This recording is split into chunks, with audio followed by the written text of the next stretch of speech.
Dados. You know, Dados can do us a lot of good, and they help us out immensely. And the typical way of making them is on a table saw.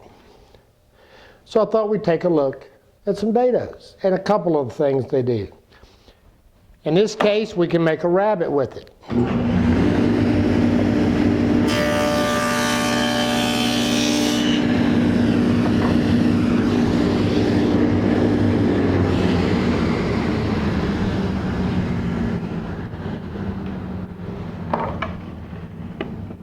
Dados consist of nothing more than a series of wide blades that are installed to make a wide cut. Simple as that. Not a hard thing. And just like, you know, if we're building cases or whatever and we want one shelf to fit inside the other, we want them to fit well. The problem with that is, in the modern day world, is that they're all over the place. The thicknesses of wood, particularly plywoods. A lot of the imported plywoods, they're everywhere. So one of the things that has been found necessary to do is to tweak out or be able to adjust the width on a dado, sometimes by just very, very minor increments. The other thing that we have is out there, there's a thing called a wobble dado. And it's a twisty-turny thing, and what it does is it makes the teeth go on an angle, and it turns and it kind of plows it out. Now, I'm not a fan. I've actually found them to be dangerous. So what I always recommend is, simply put, is what's called a stacked dado. Let's take a look at it. Typically they come, you're going to have an outside blade. And it will tell you right here, it'll tell you which side goes out. And the way you put it on is you have an outside blade. Then you're going to have what's called chippers. And chippers are going to come, in this case, this is a narrow one, this is a 1/16 of an inch cut. Now, if you notice, the tooth's a little wider than that, but that's because it's made to overlap the next tooth so that you get a nice, clean cut bottom. Now, this is a 1/16. Then you would add an 1/8 or whatever you want, and you keep on stacking. Just for your information, you always stack with your teeth coming toward you. That's the way a table saw cuts. And you can stack it in any particular width that you want.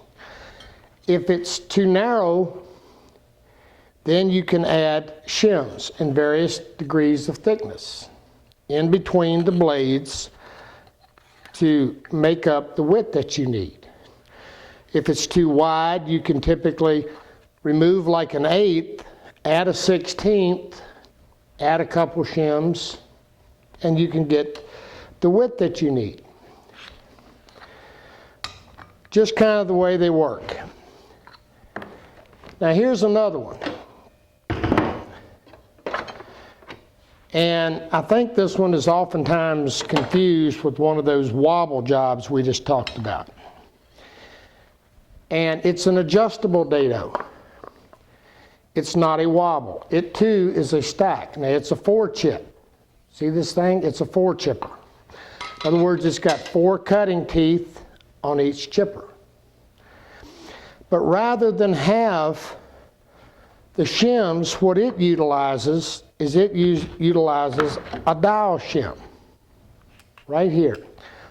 You can increase it or decrease it. And what this makes this the shim. And it simply kind of screws in to help adjust.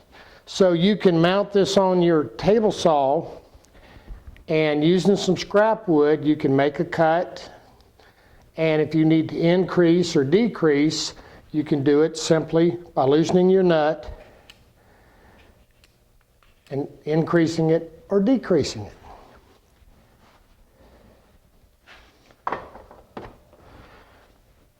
Dados are no more difficult than that. It's the width adjustment that gives us the issues. Again, the number of things we can do with dados is immeasurable. You know, like we said, dados, rabbits as we just cut, we can do tenons with it.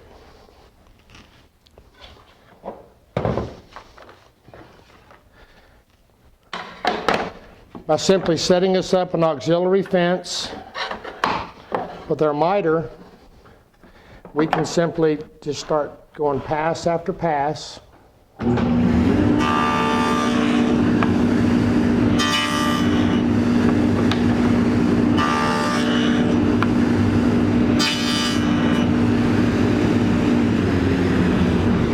And we can make tenons.